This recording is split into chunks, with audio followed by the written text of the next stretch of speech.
Bom dia, né? Não sei aí se vai ser bom dia, boa tarde, mas eu estou gravando agora pela manhã. Bom dia, meninos. Tudo bem? Hoje na nossa aula de biologia a gente vai começar o livro 2 já, viu? O primeiro capítulo da frente B. Na verdade, a gente vai continuar pela frente B, porque a nossa última aula foi protozoários, certo? E aí nós vamos agora continuar com as doenças causadas pelos protozoários, que é o primeiro capítulo da frente B. Então vamos lá para o nosso material. Bom, então veja só.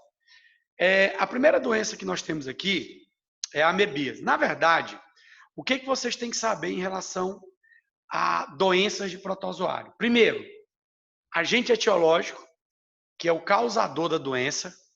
Depois, se tem ou não vetor, que é o transmissor da doença. Depois, o ciclo dessa doença.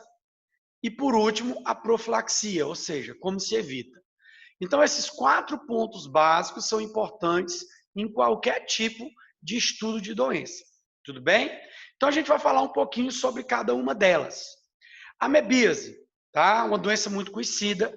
Vejam, a amebíase, assim como outras doenças, elas participam aí de um grupo de doenças que nós chamamos de doenças negligenciadas, que são as doenças que poderiam ser evitadas, mas não são por falta, né, de planos de saúde proporcionados pelo poder público, tá? Então a amebíase é a primeira doença e ela é considerada negligenciada. A amebíase ela é causada por um protozoário, né, pseudópode, chamado de Entamoeba histolítica, popularmente conhecida como ameba, tá? Então, o agente causador, o agente etiológico, é a Entamoeba histolítica, conhecida popularmente como ameba. Não tem vetor, né? Como que o indivíduo contrai essa doença? Ao ingerir cistos do protozoário, certo? Ou em água ou em alimentos contaminados. Geralmente é assim, tá? O que seriam esses cistos dos protozoários? Os cistos dos protozoários seriam, por exemplo, pequenos ovos, digamos assim, né? São como se fossem ovos, é a forma imatura do protozoário. Então, o indivíduo, ao ingerir o cisto do protozoário, que geralmente está em água ou em alimentos contaminados, ele adquire essa doença. Tá? O ciclo se inicia quando o indivíduo doente libera nas fezes esse cisto. Esse cisto ele vai cair ou na água, né? Essa água vai ser utilizada para regar alimentos, certo? E vai contaminar. E aí o indivíduo, ao ingerir essa água contaminada ou alimentos que estão contaminados por esse cisto, né? Esse protozoário ele migra lá para o intestino grosso, tá? Onde ele se desenvolve causando, né, a amebíase, que é a doença. A ameba ela pode parasitar outros órgãos também, fígado, cérebro, olhos, tá? Mas geralmente ela parasita o intestino grosso, tá bom? Bom, depois que ela parasitou, ela começa a causar lesões no intestino grosso. Então, os principais sintomas da amebíase, deixa eu colocar um zoomzinho maior para vocês verem melhor aqui. Pronto. O principal sintoma, né? O principal sintoma da amebíase é o quê? Dores abdominais, cólicas, diarreia, vômitos, náuseas, diarreia com sangue, né? Que o que acontece? O protozoário ele pode causar lesões, né, na parede do intestino, certo? Ocasionando sangramento intestinal, tá? Então esses são os principais, digamos assim, sintomas. A profilaxia, como que se dá a prevenção dessa doença? A prevenção dessa doença se inicia por saneamento básico, que é dar, né, um destino adequado aos dejetos humanos, né, tratamento da água, só beber água filtrada ou fervida, lavar muito bem os alimentos, lavar as mãos, tá? Lavar as mãos, certo? Mas, como eu disse para vocês, já foi encontrado cistos desse protozoário em células de dinheiro, em maçanetas de locais com grande aglomeração, como rodoviárias, aeroportos e assim por diante. Então, tem que se ter muito cuidado. Mas é uma doença simples, tratável, tá? Com o tempo, se não for tratada, ela pode evoluir, pode provocar anemia, tá? E aí começar a debilitar o indivíduo, mas geralmente não é mortal. Tudo bem? Beleza? Bom, continuando, a nossa próxima doença é uma doença muito parecida com a amebíase. É a giardíase, causada por um protozoário flagelado, conhecida como Giardia lamblia, tá? Também podemos chamar de Giardia intestinalis. Veja, a contaminação é a mesma da amebíase, ingestão de cistos através de água e alimentos contaminados, tá? Só que qual que é a diferença? Esse protozoário, ele vai atingir o intestino delgado, tá? O intestino delgado. E a giardíase, ela não tem uma agressividade como a amebíase. Ela é menos intensa, né? Ela causa dores abdominais, cólicas, diarreia, certo? Mas, por exemplo, nesse caso aí, a giardíase, ela não causa anemia, sangramentos, geralmente não causa. Não estou dizendo que não pode causar, mas geralmente não causa. Tudo bem? Adquire-se também pela ingestão dos cistos, como eu falei para vocês, da mesma forma, água e alimentos contaminados. É muito parecido com a amebíase, tá bom? Mas são protozoários diferentes. A profilaxia é a mesma, saneamento básico, lavar muito bem os alimentos, só beber água filtrada ou fervida, higiene pessoal, tratamento dos doentes, tá bom? Então, são duas doenças muito parecidas. O que muda realmente é o local, amebíase, intestino grosso, giardíase, intestino delgado, certo? E o agente causador, amebíase tamoeba histolítica, giardíase, giardia lamblia ou giardia intestinalis. Ok? Beleza? Passamos adiante. Bom, isso aqui já é uma doença um pouco mais conhecida, né? Leishmaniose tegumentar. Nós temos dois tipos de leishmaniose, né? Tegumentar e a visceral. Essa leishmaniose tegumentar também é conhecida como úlcera de Bauru, ferida brava, né? E um detalhe, nessa doença, agora nós já temos um vetor, nós já temos um transmissor, tá? Na leishmaniose tegumentar americana, que é o que nós estamos vendo agora, o agente causador é o Leishmania, né, brasiliensis. O principal agente causador é o Leishmania brasiliensis. Porém, nós temos também, certo, as infecções pelo Leishmania amazonensis e o Leishmanias guianensis. Mas o mais comum é o Leishmania brasiliensis. Como é que o indivíduo adquire essa doença? Através, né, da picada de um mosquito, tá? Um mosquito conhecido como mosquito palha ou birigui, né? Chamado aí, ó, mosquito, né, palha ou birigui, do gênero Lutzomia. Ele é um flebotomídeos, tá? Ele é um flebotomídeos, ok? Então, o que acontece? A leishmaniose, elas têm vetores. Elas têm reservatórios naturais. Quem são os reservatórios naturais da leishmaniose? Cachorros, raposas, tá? Então, o mosquito, ao se alimentar de sangue de um cachorro infectado ou de uma pessoa infectada, ele adquire o protozoário.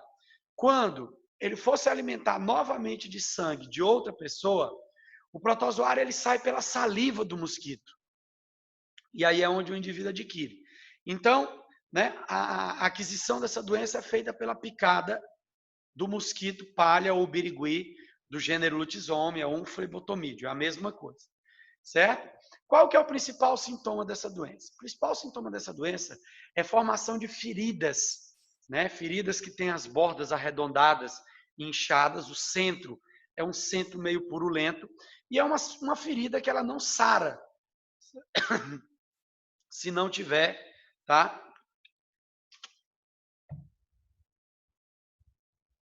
É uma ferida que ela não sara se ela não tiver um tratamento específico. Por isso o nome ferida brava. Essa ferida ela é debilitante, ela causa deformidades, tá? Principalmente quando ela acontece na região do rosto, nariz, orelha, boca. Ela pode causar deformidades porque o protozoário ele degrada, né, o tecido humano, tá? Nos cachorros a mesma coisa, tá bom? Nos cachorros a mesma coisa, certo?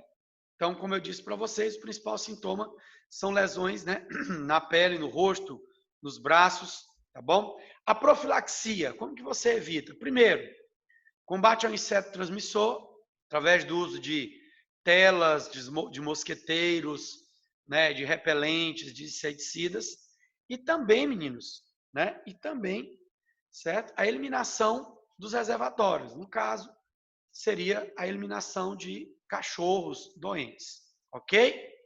Beleza, meninos? Depois, detetização e assim por diante. Tranquilo? Bom, a outra doença que nós vamos falar aqui também é um tipo de leishmaniose, tá? Chamada de leishmaniose visceral, popularmente conhecida como calazar. Ela é causada aí por um outro agente, né? O Leishmania donovani ou Leishmania chagas. São outros agentes causadores, mas o mosquito transmissor é o mesmo. No caso do calazar, além das feridas, ele pode causar também lesões em órgãos viscerais, como, por exemplo, intestino, rim, pâncreas, baço, fígado, tá? E essa é letal, ela é mais letal. Em seres humanos, ela é letal, tá? Mas o agente transmissor é o mesmo e as profilaxias são as mesmas. O agente causador é que é diferente. Leishmania donovani ou Leishmania chagas. Ok? Beleza? Bom, passando adiante aqui, nós temos uma das principais doenças de protozoários, que cai muito em vestibular, né? Chamada de doença de Chagas, popularmente conhecida como doença de Chagas, mas ela é conhecida também como tripanossomíase americana, tá? Ela é causada por um protozoário flagelado, né? Conhecido como Trypanosoma cruzi, certo? E ela é transmitida através de um inseto, né, de um percevejo, conhecido como barbeiro ou chupança, né, fincão ou procotó, tá? Que é o gênero Triatoma, geralmente o gênero Triatoma, que é o agente transmissor, é o vetor. Bom, essa doença ela foi descoberta por Carlos Chagas, né? Inclusive, Carlos Chagas é um dos grandes cientistas porque ele descobriu todo o ciclo etiológico da doença. O que é o ciclo etiológico da doença? Ele descobriu o agente transmissor, o agente causador, os sintomas, tá? E os órgãos afetados. Então, Carlos Chagas, ele é aí um dos grandes indivíduos, um dos grandes cientistas que nós temos em relação a isso. Essa doença de Chagas, ela tem duas fases, tá? Antes da gente passar aí para o ciclo. A fase aguda ou inicial, onde nós temos os protozoários na corrente sanguínea, causando febre, tá? E nós temos a fase crônica, que é quando eles se instalam nos órgãos, certo? Causando aí, né, o aumento nos órgãos, né, o aumento dos órgãos, o inchaço dos órgãos. O principal sintoma e causa de morte da doença de Chagas é a cardiomegalite ou miocardite, que é um inchaço no coração. Um detalhe, viu, meninos? Um detalhe, doença de Chagas não tem cura, tá? Não tem cura. O indivíduo ele pode morrer no primeiro ano, como ele pode passar 16 anos com a doença. Não tem problema nenhum. Certinho? Então vamos lá. Vamos falar um pouquinho do ciclo, que ele é um pouco interessante. Primeiro, o que é que vocês devem saber? A transmissão ela não se dá pela picada do barbeiro. Na verdade, o que é que ocorre? O barbeiro, quando ele pica a pessoa para se alimentar, né, depois que ele forma uma ferida, geralmente na região do rosto, por isso o nome barbeiro. Depois que ele se alimenta, ele defeca. E é nas fezes do barbeiro que tem o Trypanosoma cruzi. O indivíduo, ao coçar, ele empurra as fezes para dentro da ferida. E aí é onde o protozoário atinge a corrente sanguínea. Tá? Bom, se ele coçar e não empurrar para dentro da ferida e as fezes ficarem nas mãos, se ele botar a mão na boca, vai acontecer o contágio. Se ele botar a mão nos olhos, vai acontecer o contágio. Além do mais, existem outras formas de transmissão, né? Pelo açaí, como nós já vimos, quando se tritura o açaí, né? Aconteceu de triturar o agente causador, o barbeiro, e as fezes ficaram no caldo do açaí. Ao se alimentar, os tripanossomas, né, penetram pelo sistema digestório. No caldo de cana já aconteceu isso. Porém, essa doença ela passa via amamentação, tá? Ela passa também via placentária, transfusão sanguínea. Então, ela é uma doença que ela tem vários tipos de transmissão. Mas a transmissão natural é através das fezes infectadas do barbeiro, tá bom? Outra coisa que nós devemos destacar. Existem duas fases de infecção, né? A fase tripomastigota, que é o tripanossoma com flagelo, certo? E a fase amastigota, que é o tripanossoma sem flagelo, tá bom? Depois disso, né? Como eu disse para vocês, a tripomastigota é a forma infectante, a mastigota sem flagelo, quando cai no sangue, né? Ela volta a ser tripomastigota e no mosquito, né? No inseto, ela se transforma numa forma epimastigota, que é uma forma reprodutiva. Ok, meninos? Beleza? Bom, como eu disse para vocês, os principais sintomas são febre, depois aumento de órgãos, como coração, né,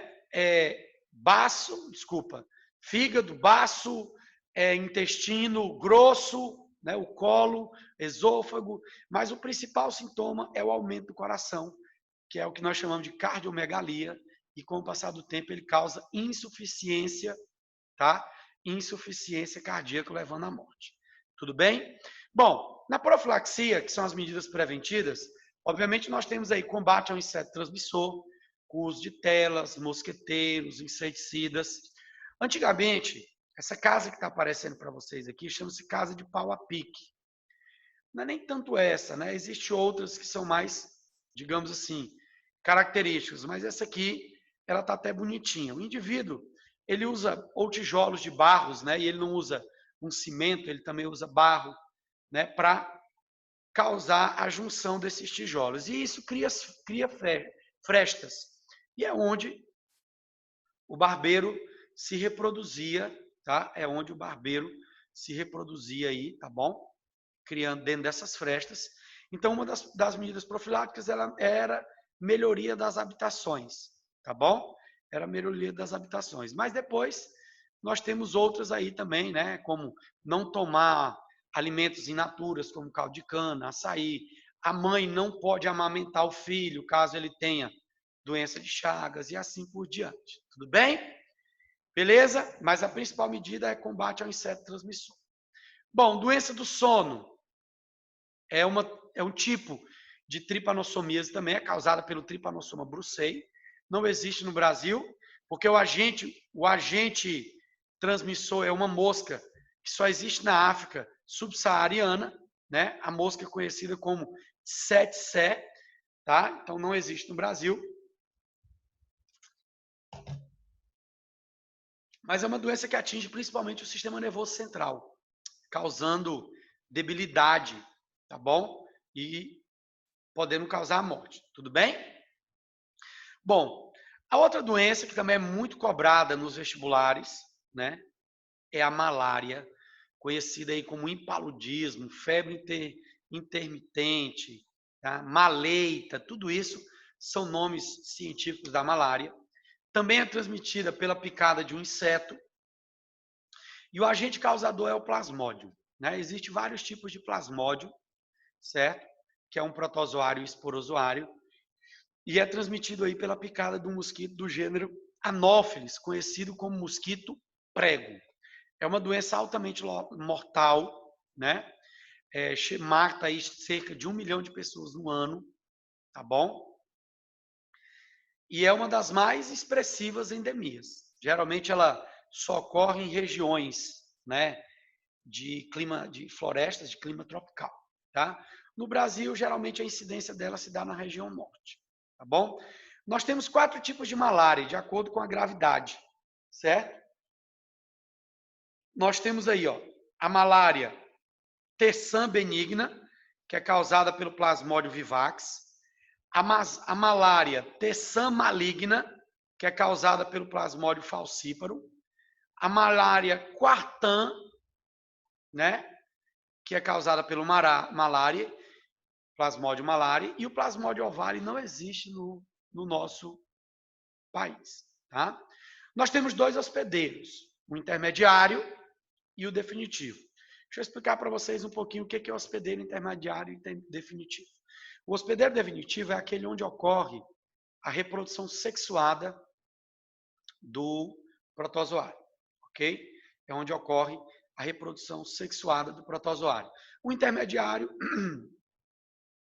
é aquele onde ocorre a reprodução assexuada. Como eu disse para vocês, né? O principal reservatório desse protozoário são macacos, principalmente macacos. Então, a contaminação se dá pela picada do mosquito, né, que transmite esse protozoário, certo? O mosquito é conhecido como mosquito prego, do gênero Anopheles, geralmente à noite, e geralmente as fêmeas, porque as fêmeas são hematófagas, né, se alimentam de sangue. Então, geralmente é à noite, tá? O ciclo biológico. A forma infectante desse protozoário é a forma esporozoíta. Então, quando o mosquito pica, essa forma ela é transmitida pela saliva do mosquito. Então, ele cai na corrente sanguínea e ele vai lá para o fígado. Lá no fígado, ele começa a se reproduzir, destruindo as células do fígado e se transforma em merozoíto. Os merozoítos caem no sangue e vão lá para dentro das hemácias. Dentro das hemácias, os merozoítos começam, né, a se reproduzir e eles rompem matando a hemácia. Quando eles rompem matando a hemácia, libera-se essa substância tóxica aqui, ó, hemozoína, que é o que causa febre. Porque um dos principais sintomas, né, da malária é a febre. Né? Essa febre ela pode chegar até 44 graus. Então, o indivíduo, se ele não tiver um auxílio médico, ele pode morrer, tá? Ele pode morrer. Depois que eles destroem as hemácias, eles caem no sangue, certo? Do sangue, eles se transformam em células férteis, chamados de gametócitos. E aí, quando o mosquito se alimenta do sangue de uma pessoa contaminada, esses gametócitos dentro do mosquito, eles se fecundam, que é a reprodução sexuada, formando um novo protozoário que pode parasitar. Tá bom? Como eu disse para vocês, os principais sintomas são febre, anemia, dor de cabeça, dor pelo corpo e sudorese. Essa febre extremamente alta, podendo chegar até 44 graus. Beleza? A profilaxia, tá? A profilaxia é justamente combate ao inseto transmissor através de mosqueteiros, telas, inseticidas, repelente, né? Aterros de lagoa, tem a questão da água, porque as larvas dele é igual ao mosquito da dengue. As larvas dele também se desenvolvem em água. Então, se possível, aterramento de lagoas, né? Cuidado aí com água parada e assim por diante. Ok, meninos? Beleza? Tranquilo? Existe cura, tá? Existem alguns tratamentos, inclusive o próprio tratamento que é utilizado hoje contra o coronavírus é um tratamento também utilizado, né, na malária, através da hidroxicloroquina. Beleza? Ok, meninos? Bom, passando adiante, toxoplasmose, causada aí pelo Toxoplasma gondii, né? O indivíduo, ele adquire essa doença através da ingestão de cistos.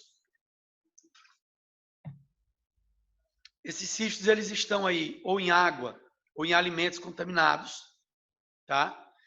E aí nós temos nessa doença a relação com os gatos. Os gatos são hospedeiros dessa doença, tá? Quando ele se alimenta de rato ou de aves, ele ingere esse protozoário. E esse protozoário ele vai para o sistema digestório do gato. E o gato, ao defecar, ele elimina os cistos. Só que o gato, ele tem a mania de lamber o ânus quando ele defeca. Depois ele lambe os pelos. E aí o protozoário, os cistos vão nos pelos, esses pelos podem infectar aí alimentos, até superfícies e água. Então, por isso a relação com o gato, tá? Por isso a relação com o gato, que justamente é o hospedeiro definitivo, tá bom? Então, nós temos todo esse processo. É uma doença que ela causa principalmente problemas visuais, na maior parte dos casos. Mas, geralmente, ela não tem sintomas, tá? O grande problema da toxoplasmose são as gestantes pegarem essa doença, porque essa doença ela passa via placentária, tá? E aí pode causar má formação nos fetos, surdez, cegueira, tá bom? Então, o grande problema dela é justamente nas gestantes, tá bom? A profilaxia é justamente higiene pessoal, lavar muito bem os alimentos, só beber água filtrada ou fervida e ter cuidado com o gato, ok? Beleza, meninos? Vamos finalizando nossa aula aqui, tá? Qualquer dúvida, vocês sabem onde me procurar, no grupo ou no privado. Um beijo no coração, abraço a todos vocês, até mais.